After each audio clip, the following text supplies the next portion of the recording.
So hello and welcome back मेरे देश के भविष्य 9th स्टैंडर्ड वालों। देखो यार, एक चीज बताता हूं, फिजिक्स जैसा ना कोई सब्जेक्ट ना बना है और ना बनेगा। बहुत से बच्चे ऐसे हैं जो कंप्लेन करते हैं कि यार फिजिक्स ना बोरिंग है, फिजिक्स में मजा नहीं आता है, बहुत तकलीफ देता है। अगर आपको फिजिक्स तकलीफ दे रहा है, अगर आपको फिजिक्स बोरिंग लग रहा है, इसका मतलब आपके अंदर कुछ कमी है, आपको उस कमी को दूर करना है। आपको फिजिक्स से अट्रैक्शन अपने आप हो जाएगा। कब होगा पता है? जब चीजें समझ आएगी। अगर आपको चीजें समझ नहीं आएंगी तो आपको तकलीफ होने लगती है, ये नेचुरल है, इसमें तुम्हारी कोई गलती नहीं है। तुम्हारी गलती हो सकती है तब जब तुमने समझने की कोशिश ना की हो। ठीक है, समझने की कोशिश करो, जहां चीजें समझ में आने लगेंगी आपका इंटरेस्ट और बनने लगेगा। फिजिक्स चीज ही ऐसी है, एक चीज समझ में आई आपके अंदर और क्यूरियोसिटी जगेगी, यार ऐसा, अच्छा तो ये क्यों होता है, तो आप उसके पीछे का रीजन तलाशने की कोशिश करोगे। वो मिलने के बाद क्यूरियोसिटी आएगी कि उसके आगे का रीजन। तो यार मतलब गजब है, फिजिक्स तो गजब है यार। फिजिक्स की बात मत करो, कोई बुराई अगर कर देना फिजिक्स की, पुलिस केस करवा दूंगा मैं। तो बच्चों, आज का टॉपिक है ग्रेविटेशन चैप्टर से free fall and acceleration due to gravity. अब इसमें भी एक बड़ी सी इंटरेस्टिंग सी कहानी है। हमारे बगल में ना एक लड़का रहता था, छोटा सा था, मतलब आज से कुछ साल पहले की बात है, 5-6 साल पहले की बात है। बड़ा ही बदमाश लड़का था। उसकी उम्र कुछ होगी लगभग 8-9 साल के आसपास। ठीक है, उसको क्या हुआ, एक बार 2-3 बच्चों ने ऐसे चढ़ा दिया। क्या चढ़ा दिया कि देखो, एक घर था डबल फ्लोर का, डबल स्टोरी घर था। ठीक है, और यहाँ उस घर के जस्ट नीचे एक दुकान थी। ठीक है, इस दुकान के ऊपर ना वो कटरेन बोलते हैं ना, पतरा लगा रहता था, पतरा सीमेंटेड वो आता है, रूफ आता है सीमेंटेड, वो लगा हुआ था। अब वो बच्चे सब यहाँ पर चढ़े हुए थे, पतंग उड़ा रहे थे। ठीक है, इन बच्चों में से किसी ने इस लतखोर को ये बोला कि मैं तुझे 100 रुपया दूंगा, तू यहाँ से यहाँ कूद जा। ठीक है, मतलब सेकंड फ्लोर से फर्स्ट फ्लोर पर ये पतरा का रूफ है, वहाँ पर कूद जा, इसके नीचे दुकान है। दुकान मतलब इतने हिस्से में थी, ये सामने का हिस्सा खाली था पूरा। ठीक है, तो वो बच्चा 100 रुपए के लिए यहाँ से यहाँ कूद गया। वो यहाँ कूदा, और कूदा मतलब, और हट्टा कट्टा भारी था, ये पतरा तोड़ के नीचे आ गया वो। ठीक है, अब सोचो, इतना ऊंचा कूद की गिरने के बाद नॉर्मली एक सी एक्सपेक्टेशन होगी कि लोगों का हाथ पैर टूट जाए। ठीक है, अब जब वो पतरा लेके पूरा नीचे आया तो वो दुकान जिसकी थी, वो जो आंटी बैठी थी वहाँ पर, उनकी तरह से सांस टंग गई कि इसको यार कुछ तो हो गया होगा, पता नहीं, अब मैं गई। ठीक है, अब जैसे आंटी देख रही है ना, वो बंदा उठा, हंसा, सॉरी आंटी बोल के भाग गया। गजब का लेवल का बंदा था, मतलब गजब लेवल का, इतना ढीठ, और उसको कुछ हुआ भी नहीं। सोचने वाली बात है यार, ट्राई मत करना तुम। ठीक है, पता नहीं उसकी किस्मत कैसी थी, क्या हुआ, कैसे बच गया, मुझे तो समझ में नहीं आता। हाँ, एक रीज़न हो सकता है बचने का कि जैसे ही वो यहाँ गिरा, ठीक है, तो क्या हुआ पता है कि उसका जो फोर्स था ना गिरने का, वो कम हो गया, क्योंकि पतरा था ना, पतरे ने अपोज किया। ठीक है, फिर उसके बाद पतरे के साथ वो गिरा तो उसके ऊपर इंपैक्ट कम हुआ। ठीक है, इसके से उसको इंजरी नहीं हुई होगी शायद। ठीक है, पर ऐसा जरूरी नहीं है कि ऐसा ना हो। कई बार ऐसा होता है कि बीच का जो हिस्सा है वही फूट जाए और बंदा सीधा नीचे आ जाए, तो छिलाई बिलाई अलग से, हाथ पैर टूटेंगे अलग से, जिंदा बचा तो। ठीक है, बहुत रिस्की है, पता नहीं कैसे उठ गया। तो मैं ये कहानी क्यों सुना रहा हूँ, है ना यार? फिजिक्स के टीचर अब फिजिक्स पढ़ाने के लिए बुला लिए और समझा रहे हो, कहानी सुना रहे हो।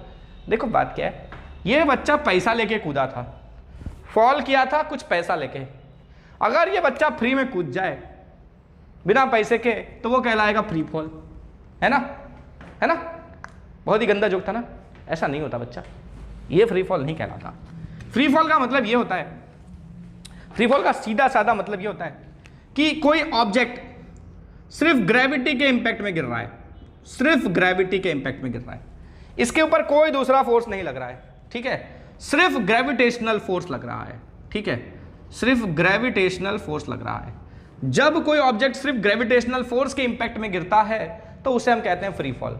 जैसे कि ये मेरा मार्कर मैंने छोड़ दिया, ठीक है, मैंने जैसे इसको छोड़ दिया तो ये, इसके ऊपर मैंने आप कोई फोर्स नहीं लगाया, मैंने छोड़ दिया तो ये अपने आप गिर रहा है। किसकी वजह से गिर रहा है? अर्थ इसको अपनी तरफ खींच रहा है, अर्थ के ग्रेविटेशनल फोर्स की वजह से ये गिर रहा है, इसके ऊपर दूसरा कोई फोर्स नहीं है। हालांकि लग रहा है, अगर देखा जाए प्रैक्टिकली तो दूसरे फोर्सेस भी लग रहे हैं, लेकिन हमने उनको इग्नोर कर दिया हुआ है। हम सिर्फ एक ही फोर्स कंसिडर कर रहे हैं, ग्रेविटेशनल फोर्स। तो ये अगर सिर्फ ग्रेविटेशनल फोर्स के इंपैक्ट में गिर रहा है तो that is free fall. Clear है? समझ में आ गया फ्री फॉल? तो यार एकदम लल्लू सा, इसमें क्या लिखवाना है, कोई बड़ी बात तो है नहीं। ठीक है, तो अपन लिख सकते हैं when an object falls only under the effect of gravity it is said to be in free fall. तो ये फ्री फॉल में है, हम ऐसा कह सकते हैं। ठीक है, तो ये तो बात हो गई फ्री फॉल की। अच्छा, पर साथ में मैंने एक टॉपिक और लिखा है, एक्सेलरेशन ड्यू टू ग्रेविटी, जो कि काफ़ी इंटरेस्टिंग है और काफ़ी इंपॉर्टेंट भी है। इंटरेस्टिंग तो है, साथ साथ काफ़ी इंपॉर्टेंट है। ठीक है, इसका आपको क्वेश्चन आ सकता है कि जी की वैल्यू डिटरमाइन करो या जी का फॉर्मूला निकालो। खाली फॉर्मूला निकालने के लिए भी आ सकता है, जी की वैल्यू डिटरमाइन करने के लिए भी आ सकता है। तो अपन वैल्यू भी निकालेंगे, फॉर्मूला भी निकालेंगे, साथ साथ और एक दो चीज़ें एक्स्ट्रा डिस्कस करेंगे। तो कैसे निकालेंगे जी की वैल्यू? ठीक है, तो ये मेरा अर्थ, धरती मेरी माँ, इधर कोई ऑब्जेक्ट है, ये मेरा जो अर्थ है, इस पूरे अर्थ का मास है me। अच्छा रुको, यहाँ लिखते हैं me, और ये भी यहाँ नहीं लिखते हैं यार, नहीं मजा नहीं आएगा, तकलीफ हो जाएगा, उधर स्पॉट आता है तो प्रॉब्लम होता है। ये मेरा अर्थ है, अर्थ का रेडियस है मेरा re। ठीक है, फाइन। और यहाँ मेरा कोई एक ऑब्जेक्ट है जिसका मास है m। ठीक है, मेरे अर्थ का मास है me। ठीक है, मास ऑफ अर्थ, धरती माता का मास। re क्या है आपका? Radius of earth. Small m क्या है? Mass of object. ये जो ऑब्जेक्ट हमने कंसिडर किया इसका मास है। फाइन। अब अगर ये ऑब्जेक्ट अर्थ के सेंटर से, ठीक है, टेढ़ा हो गया,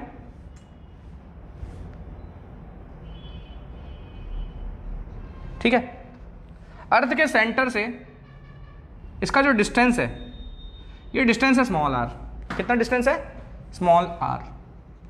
ठीक है, तो ये ऑब्जेक्ट का डिस्टेंस अर्थ से है स्मॉल r, अर्थ के सरफेस से नहीं, अर्थ के सेंटर से। कितना डिस्टेंस है? Small r। तो दोनों एक दूसरे पर ग्रेविटेशनल फोर्स लगा रहे होंगे। अर्थ इस ऑब्जेक्ट पर ग्रेविटेशनल फोर्स लगा रहा है, बराबर है, ये ऑब्जेक्ट अर्थ पर ग्रेविटेशनल फोर्स लगा रहा है, सेम वैल्यू का लगा रहे हैं दोनों, ये भी पता है अपन को, है ना। तो बच्चों ये सारी चीजें लिखना है आपको। ठीक है, जब डेरिवेशन लिखने के लिए आएगा ना तो आपको सब कुछ लिखना पड़ेगा। Small m be mass of the object, me is mass of earth, re is radius of earth, and let the object be at r metre away from the centre of the earth. ये सारी चीजें अपन लिखेंगे। ठीक है, पर मैं वो सब नहीं लिख रहा। ठीक है, मैं डायरेक्टली एक्सप्लेन कर रहा हूँ टॉपिक्स। ठीक है, बाकी जो आप लिखोगे कहीं से भी, चलो लिख देता हूँ यार, कोई बात नहीं। Let m be mass of an object at r distance away from the center of the earth। ठीक है, me mass of earth and re radius of earth। ये सारी चीज़ हमने कंसिडर कर रही। ठीक है, therefore the gravitational force between earth and the object, earth और ऑब्जेक्ट के बीच जो ग्रेविटेशनल फोर्स होगा वो हमको कैसे मिलेगा? फोर्स का फॉर्मूला क्या है यूनिवर्सल लॉ ऑफ ग्रेविटेशन के हिसाब से? कैपिटल G, दोनों का मास, तो अर्थ का मास me, उस ऑब्जेक्ट का मास m, और दोनों के बीच में जो डिस्टेंस होता है, यहाँ पर कितना डिस्टेंस दोनों के बीच में? r, तो ये r का स्क्वायर। ठीक है, इससे दोनों के बीच का ग्रेविटेशनल फोर्स मिल जाएगा आपको। फाइन। तो ये तो बात हो गई कि दोनों के बीच का ग्रेविटेशनल फोर्स ऐसे मिल जाएगा। अब ऐसा मिटा रहा हूँ। ठीक है, अब होगा क्या देखो, ये मिल गया आपको f, इसको वापस ऊपर लिख देता हूँ मैं, आपको दोबारा लिखने की जरूरत नहीं है। Small m upon r square. Fine. अब वो देखो होगा क्या कि ग्रेविटेशनल फोर्स है ना, ये फोर्स है। अच्छा, अगर मैं इस ऑब्जेक्ट की बात करूं, ठीक है, दोनों एक दूसरे पे फोर्स लगा रहे हैं, ठीक है, मैं ऑब्जेक्ट को कंसीडर करता हूं, तो मैं ऐसा कह सकता हूं कि इस ऑब्जेक्ट पर मेरा अर्थ ग्रेविटेशनल फोर्स लगा रहा है इतनी वैल्यू का। ठीक है, तो इतने फोर्स से अर्थ उसको अपनी तरफ खींच रहा है, तो मैं ऐसा कह सकता हूं कि इसी फोर्स की वजह से इसका मोशन हो रहा है, क्योंकि हमने क्या बोला, फ्री फॉल, ये फ्री फॉल के ही केस में डिस्कस कर रहे हैं। फ्री फॉल क्या होता है, सिर्फ ग्रेविटी के इंपैक्ट में ऑब्जेक्ट का गिरना, ठीक है। तो ये ग्रेविटी के इंपैक्ट में गिर रहा है, ये ऑब्जेक्ट फ्री फॉल कर रहा है। तो ये ऑब्जेक्ट अगर मोशन कर रहा है तो किस फोर्स की वजह से कर रहा है, इस फोर्स की वजह से मोशन कर रहा है ना, क्लियर है। तो ग्रेविटेशन के लॉ के हिसाब से इस फोर्स की वजह से ये मोशन कर रहा है। लेकिन Newton second law of motion की बात करूं मैं, न्यूटन का सेकंड लॉ ऑफ मोशन क्या कहता है कि अगर कोई ऑब्जेक्ट पर फोर्स लग रहा है F, ठीक है, उसका मास है m, तो उसमें एक्सेलरेशन प्रोड्यूस होता है a, ठीक है। तो ये m इंटू a, जो एक्सेलरेशन प्रोड्यूस हुआ है a, m मास के ऑब्जेक्ट में, वो किसकी वजह से हो रहा है, F वैल्यू के फोर्स की वजह से हो रहा है। तो F इक्वल्स टू ma होता है, क्लियर है, होता है कि नहीं होता है।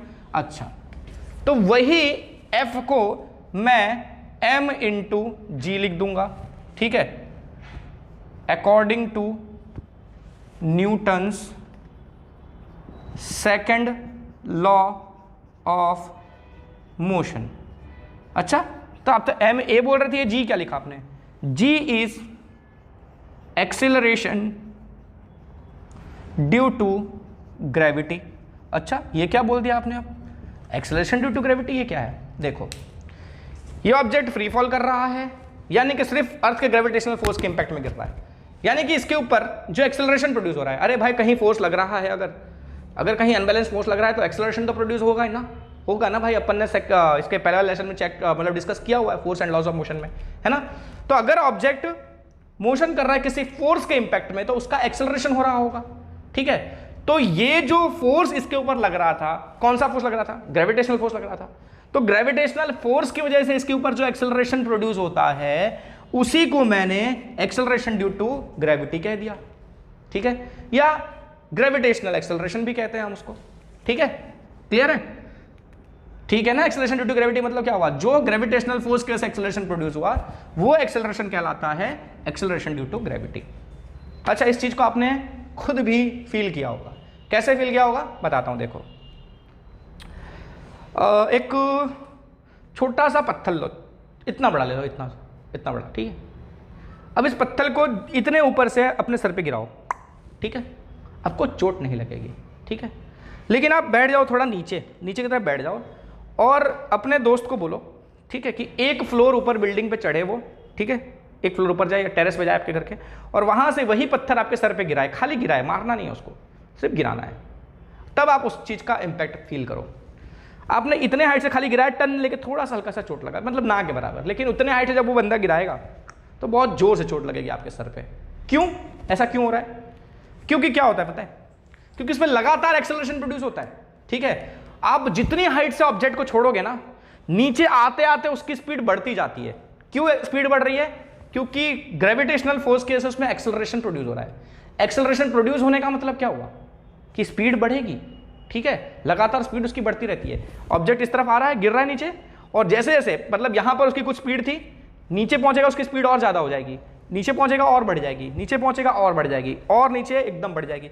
जब एकदम जैसे ये मेरा अर्थ का सरफेस हिट करने वाला होगा वो, उस टाइम पर उसकी स्पीड सबसे ज्यादा होगी, ठीक है। और जैसे ही हिट कर दिया धड़ाम से, फिर जीरो हो जाएगी, रुक जाएगा ना भाई, तो सारी एनर्जी तो उसने दे दी नीचे जमीन को और खुद रुक गया, तो तब उसकी वेलोसिटी जीरो हो जाएगी।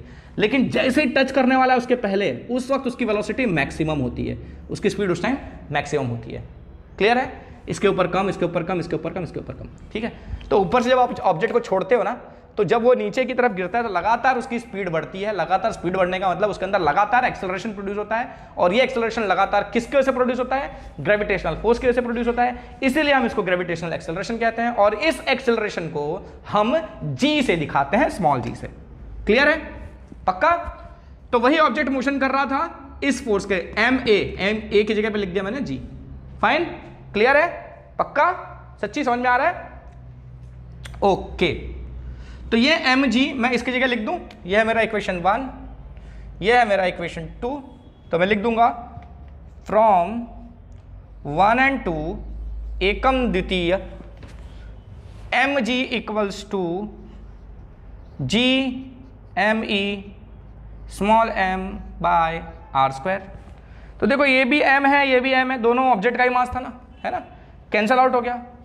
तो यहां से आपको स्मॉल जी की वैल्यू मिलती है g capital M E upon R square, ठीक है। मतलब ये हुआ कि आपका ऑब्जेक्ट जितना ज्यादा हाइट पर होगा, ठीक है, देखो r दिख रहा है, r के इनवर्स प्रोपोर्शन में है ये, r ज़्यादा मतलब डिस्टेंस ज़्यादा है तो वहाँ एक्सेलरेशन कम लगेगा, राइट। जैसे जैसे वो नीचे आएगा ये डिस्टेंस कम होता जाएगा और इसके कम होने का मतलब g बढ़ता जाएगा, है ना। तो r का बढ़ना इंप्लाइज g का कम होना, और कहाँ गया भाई, ये रहा, और r का कम होना इंप्लाइज g का बढ़ना। मतलब डिस्टेंस कम होगा तो एक्सेलरेशन बढ़ता जाएगा, है ना, समझ में आ रहा है। बोल रहा हूँ ना, जब नीचे आएगा तो डिस्टेंस कम होता जाएगा ना। जैसे से देखो पहले यहाँ था डिस्टेंस ज़्यादा था, यहाँ आया तो डिस्टेंस कम हो गया, यहाँ पहुँचा तो और कम हो गया, यहाँ पहुँचा तो और कम हो गया, है ना। तो जैसे जैसे वो नीचे आएगा डिस्टेंस कम होता जाता है, कम होते होते एक्सेलरेशन क्या होता है, बढ़ता जाता है। इनवर्स प्रोपोर्शन में है दोनों, है ना। तो ये चीज़ अपन ने लिख ली। ध्यान रखना ये सारी चीज़ आपको 1 मार्क्स के क्वेश्चन में पूछा जाएगा, ठीक है। एक तो डेरिवेशन तो पूछेंगे आपको बड़े मार्क्स में, 3 मार्क्स में, 4 मार्क्स में ऐसे, लेकिन साथ ही साथ ये 1 मार्क्स के क्वेश्चन भी आ सकते हैं। क्लियर है। इसके अलावा और भी 1 मार्क्स के क्वेश्चन होंगे, बताऊंगा मैं आपको। तो इतना फंडा क्लियर हो रहा है क्या कि जी और आर इनवर्स प्रोपोर्शन में आते हैं, है ना। ओके, जैसे जैसे नीचे जाएगा एक्सेलरेशन बढ़ता जाता है, ये हो गया। अच्छा, अब तो ये तो एक बात हो गई, लेकिन लेकिन लेकिन लेकिन ये कब होता है पता है, जब डिस्टेंस ज़्यादा हो, ठीक है, ठीक है। G equals to G M E upon R square जो लिखा आपने, ये फॉर्मूला तब यूज होता है, formula used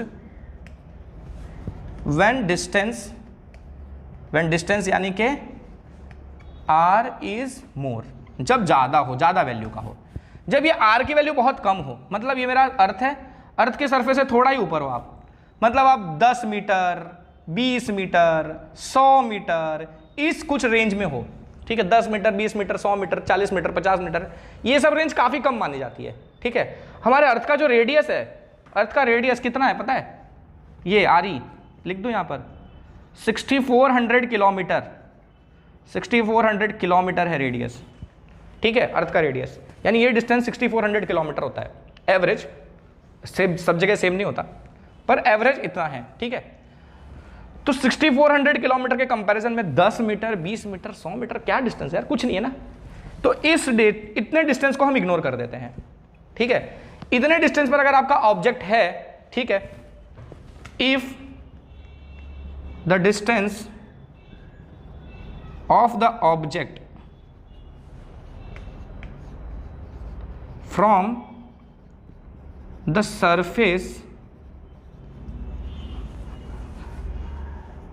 surface of earth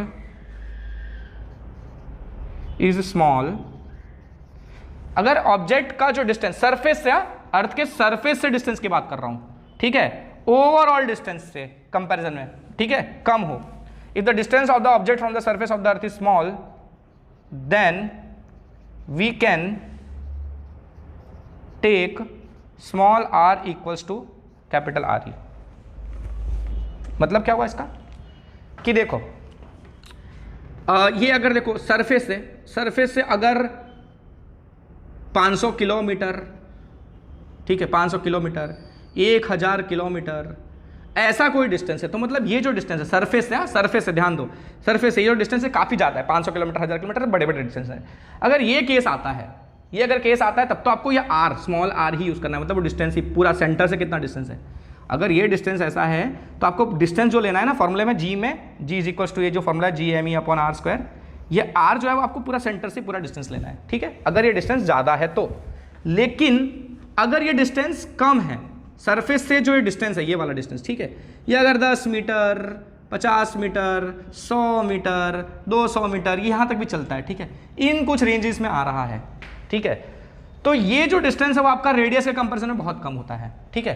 तो इस चीज़ को ना, इतने डिस्टेंस को ना आप क्या समझ सकते हो पता है कि आपका स्मॉल r कैपिटल RE के बराबर है, मतलब ये जो पूरा डिस्टेंस है आपका इसी के बराबर है। मतलब समझे कि देखो, मतलब आपका ऑब्जेक्ट कहाँ होगा, ऐसा समझ लो कि ये डिस्टेंस है, ठीक है, सरफेस से कितना 10 50 100 मीटर, मतलब काफ़ी कम डिस्टेंस है।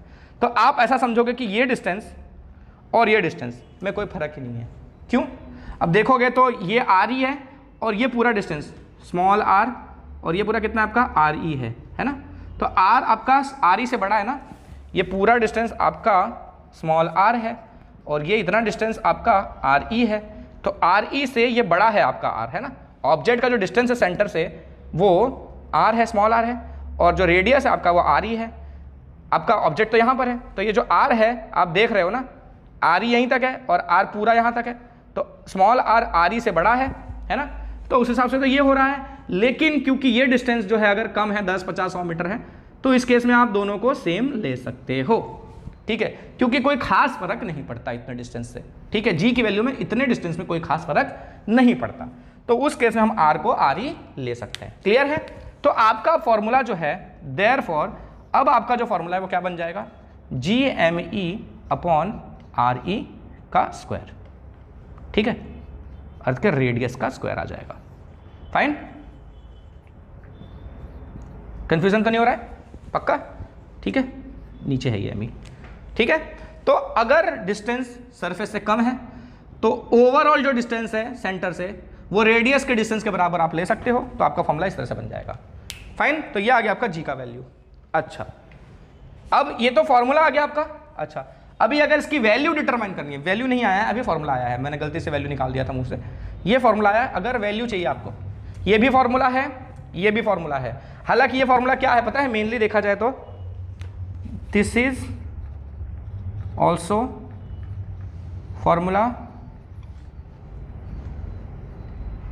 For g on earth surface. हम ऐसा कह सकते हैं ना कि अगर कोई ऑब्जेक्ट अर्थ के सरफेस पर है तो उसके अंदर इतना ही एक्सेलरेशन प्रोड्यूस हो रहा है। क्यों? अरे भाई फॉर्मूला है G M E upon R square, तो आर तो डिस्टेंस ही होता है, तो अगर कोई ऑब्जेक्ट सरफेस पर रखा है तो यही तो डिस्टेंस है आपका, आर और कैपिटल आर एक ही चीज़ तो हो गया, है ना। तो ये जो एक्सेलरेशन आपको मिलेगा, ये जो फॉर्मूला है, ये बेसिकली कैसा फॉर्मूला है कि अगर कोई ऑब्जेक्ट अर्थ के सरफेस पर रखा है तो उसके अंदर अगर एक्सेलरेशन प्रोड्यूस हो सकता है तो कितनी वैल्यू का एक्सेलरेशन प्रोड्यूस हो सकता है, इतनी वैल्यू का एक्सेलरेशन प्रोड्यूस हो सकता है। आप कहोगे कि अर्थ के सरफेस पर रखा है तब तो उसका एक्सेलरेशन 0 होगा, है ना, सरफेस पर रखा है तो एक्सेलरेशन 0 होगा, वो तो टच किया हुआ है। अगर सरफेस नहीं हुआ तो उतनी हाइट पर सरफेस था, ठीक है, मान लो ये हमारा अर्थ है, कहाँ बनाऊँ, यहाँ बना, चलो ये मेरा अर्थ है, ठीक है, ये मेरा अर्थ का सेंटर, ये सरफेस पर रखा है तो एक्सेलरेशन प्रोड्यूस हो रहा है G M E upon R E square, ठीक है। अब बोल रहा रेस्ट पर रखा हुआ है तो इसमें एक्सेलरेशन कैसे होगा? भाई एक्सेलरेशन होगा, उसमें फोर्स लग रहा है, अभी भी लग रहा है, ठीक है। आप समझो अगर आपने यहाँ से छेद कर दिया, ये जो सरफेस था अर्थ का, यहाँ पर आपने छेद कर गड्ढा खोद दिया, पूरा नीचे तक गड्ढा खोद दिया, तो आपका ऑब्जेक्ट अब कैसा हुआ? ऑब्जेक्ट तो अभी भी सरफेस के साइड पे, मतलब सरफेस वाले हाइट पर ही है, लेकिन अभी धड़ाक से नीचे की तरफ मूव करेगा ना, है ना। आपने गड्ढा खोद दिया तो ऑब्जेक्ट नीचे चला जाएगा। अगर सरफेस पर ऑब्जेक्ट रखा हुआ है ना, और आपने उस रीजन में पूरा खड्डा खोद दिया, नीचे की मिट्टी डाली तो ऑब्जेक्ट नीचे चला जाएगा नीचे। तो जब वो नीचे जाएगा यहाँ से, तो यहाँ पर उसके पास एक्सेलरेशन कितना होगा? इतना ही होगा। समझ में आया? क्लियर है? पता चल रहा है? भले सरफेस पर रखा है तो वो मूव नहीं कर रहा है, लेकिन उसके ऊपर फोर्स तो लग रहा है, अर्थ के सेंटर से फोर्स लगता है, ग्रेविटेशनल फोर्स, ठीक है। तो फोर्स तो अभी भी लग रहा है और एक्सेलरेशन पे प्रोड्यूस हो रहा है, लेकिन वो मूव नहीं कर पा रहा है क्योंकि अर्थ का सरफेस उसको अपोजिट में भी ढकेल रहा है, ठीक है। सरफेस है ना, जमीन रखी हुई है तो जमीन ऊपर, जमीन नीचे जाने नहीं दे रही है, जमीन रोक ले रही है, वो ढकेल रही है ऊपर, इसलिए वो रुक गया हुआ है, ठीक है। जैसी जमीन हटी ढाक से नीचे जाएगा, ठीक है, उतना एरिया गैप कर दो, वो ऑब्जेक्ट नीचे चला जाएगा। क्लियर है? फाइन। तो इस तरह से एक्सेलरेशन उस पर लग सकता है, कितनी वैल्यू का लगेगा? इतनी ही वैल्यू का लगेगा, ठीक है। और आपने ये जो थोड़ा बहुत डिस्टेंस पर था, अगर सरफेस से 10, 20 मीटर, 50 मीटर, 100 मीटर दूरी पर था, तो भी आपने आर ई ही यूज कर लिया फॉर्मूले में। इसका मतलब आप ये मान रहे हो कि इतने हाइट पर भी उसका जो एक्सेलरेशन होगा वो सरफेस पर जितना एक्सेलरेशन होता है उसी के बराबर होगा। आप क्या मान रहे हो कि इतने हाइट पर जो एक्सेलरेशन होगा, मतलब इतने हाइट पर है सरफेस से, सेंटर से इतने डिस्टेंस पर है, तो इतने डिस्टेंस पर जो एक्सेलरेशन होगा सेम होगा किसके? जितना एक्सेलरेशन सरफेस पर मिल सकता है उसको। क्लियर है? तो आप ऑलमोस्ट उसको सरफेस पर ही मान रहे हो, ऐसा समझो। Fine, okay. अब वैल्यू निकालने की बारी है, तो वैल्यू निकाल लेते हैं अपन। वैल्यू कैसे निकालेंगे अपन? तो जी का जो फॉर्मूला है उसमें जो भी टर्म्स अपीयर कर रहे हैं उन सबके अपन वैल्यू पुटअप कर लेंगे। क्या फॉर्मूला देखा था हमने? G M E upon R E square, right, ये देखा था। जी की वैल्यू कितनी होती है? 6.67 into 10⁻⁻11। M E mass of earth कितना होता है? 6 इंटू 10⁻24 kg अप्रॉक्सीमेट, ठीक है। आर ई यानी रेडियस ऑफ अर्थ, अभी मैंने आपको बताया 6400 किलोमीटर। आप इसको इतना भी लिख सकते हो 6400, और उसको मीटर में करो तो 1, 2, 3, तो इसको 6.4 इंटू 10⁻6 मीटर बोल सकते हैं, या आप ऐसे भी लिख सकते हो, आपकी मर्जी है। तो 6.4 इंटू 10⁻6 का होल स्क्वायर, ठीक है, डिस्टेंस का स्क्वायर है ना, रेडियस का। ओके, इन सबको आप सॉल्व करोगे तो आपको सॉल्व करने की जरूरत नहीं है। अगर आपके पास करना है आपको, आप कैलकुलेटर से कैलकुलेट कर सकते हो। अप्रॉक्सीमेटली 9.8 आएगा, एग्जैक्ट 9.8 नहीं आएगा, लेकिन अप्रॉक्सीमेटली इतना 9.79, 9.689 ऐसा कुछ आएगा, तो ऑलमोस्ट 9.8 के आसपास आएगा आपका, ठीक है। तो इसीलिए हम अर्थ की एक्सेलरेशन ड्यू टू ग्रेविटी यानी जी की जो वैल्यू है अर्थ के सरफेस पर 9.8 लेते हैं, ठीक है।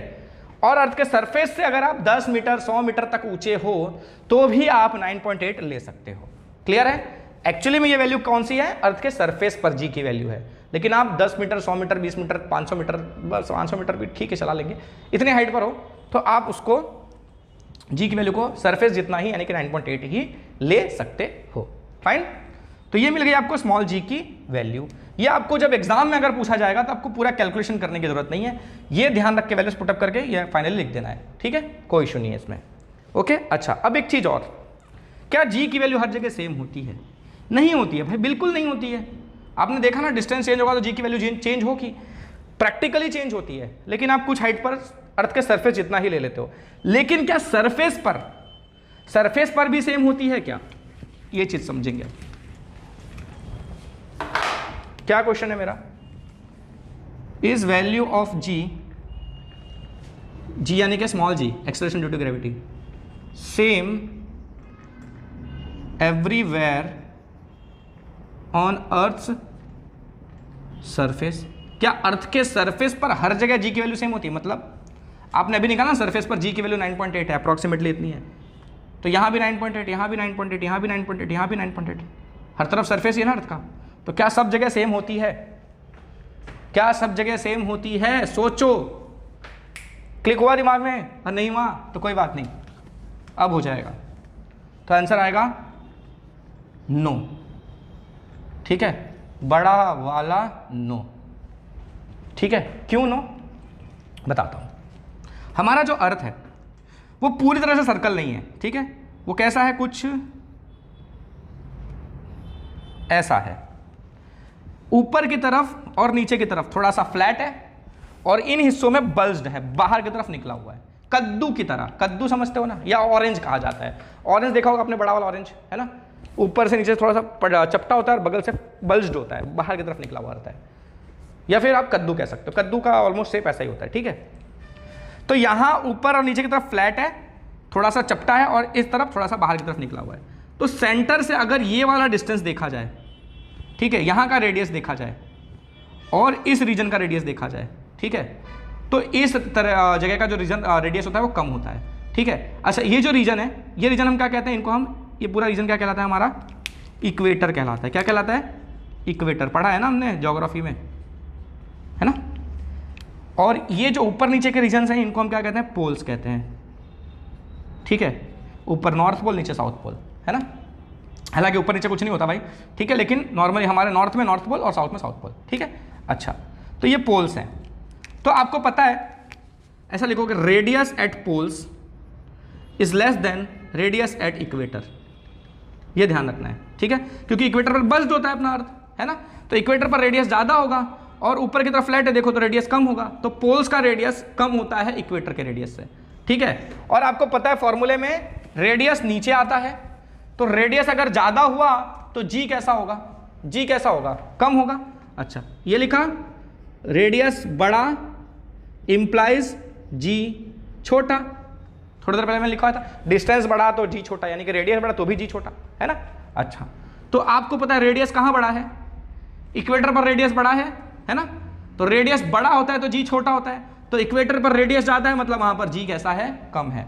तो g at equator is less than g at poles. याद रहेगा? पक्का? अरे याद क्या करना है, सिंपल सा कॉन्सेप्ट है, सब कुछ डिपेंड करता है आर पर, है ना।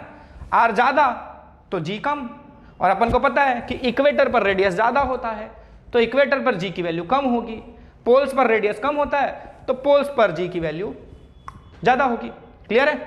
तो g at equator is less than g at poles, या फिर आप कह सकते हो कि g at poles is greater than g at equator. Clear है? Equator less than poles, poles greater than equator. Fine.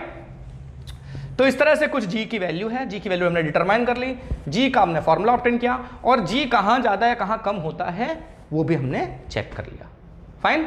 तो अर्थ के सरफेस पर हर जगह पर जी की वैल्यू फिक्स नहीं होती, सेम नहीं होती, ठीक है। पर अपन ऑलमोस्ट 9.8 हर जगह ले लेते हैं एक सिंपल कैलकुलेशन के लिए। बट प्रैक्टिकली जो बड़े बड़े जो हमारे साइंटिस्ट वगैरह हैं जो प्रैक्टिकल डेटास कलेक्ट करते हैं, वहाँ पर वो ये वैल्यू सेम 9.8 नहीं लेते, ठीक है। वो एग्जैक्ट वैल्यू कैलकुलेट करते हैं और उसका यूज़ करते हैं, ठीक है। तो हमारे जितने भी न्यूमेरिकल्स आएंगे हम उसमें यही वैल्यू यूज़ करने वाले हैं, और कई केसेस में हमको 10 दिया जाएगा तो हम वो यूज़ करेंगे। तो न्यूमेरिकल्स इस चैप्टर के बड़े ही इंटरेस्टिंग हैं, मजे आने वाले हैं, ठीक है। तो वो हम तो बाद में करने वाले हैं, और कुछ नए टॉपिक्स लेकर नेक्स्ट वीडियो में मिलेंगे। इस वीडियो के बारे में कैसा आपका मतलब ओपिनियन है, आपको अच्छा लगा, बुरा लगा, जो भी लगा, please mention in the comment section. If you have any doubt please mention in the comment section. I will definitely try to resolve all your queries, ठीक है। मैं बिल्कुल कोशिश करूंगा और मैं करता भी हूं, ठीक है। मैं डेफिनेटली करता हूं क्योंकि बहुत ज़्यादा इतना कमेंट्स होते नहीं हैं, तो I have lots of time to sort out your queries. So be free to whatever you want to mention, please mention there. If you have any doubt mention there. और क्या होगा देखो कि जैसे आपके डाउट्स अगर बहुत ज़्यादा मतलब कई वीडियोस में राइट अपन कितनी वीडियोस अपलोड करते जा रहे हैं, ठीक है। हर वीडियो में से एक दो ऐसे डाउट्स निकल रहे हैं, तो we will have another video in which we will be covering all the doubts, right. जितने भी डाउट्स आपके पिछले वीडियोस में, इस वीडियोस में जितने भी बनेंगे, ओवरऑल सारे डाउट्स का अपन एक सेपरेट वीडियो बनाएंगे और उसको अपलोड कर देंगे, राइट। तो मेरे ख्याल से आपके दिमाग में बात क्लियर हो गई होगी, और जैसा आपको लगे अच्छा लगा है तो लाइक करिए, शेयर करिए एंड कमेंट करिए, सब्सक्राइब करिए अगर नए आए हैं तो। बाकी आपकी इच्छा। मिलते हैं नेक्स्ट वीडियो में, तब तक tata bye bye, see you and जो हर बार बोलते हैं और बोलना चाहिए, जय हिंद।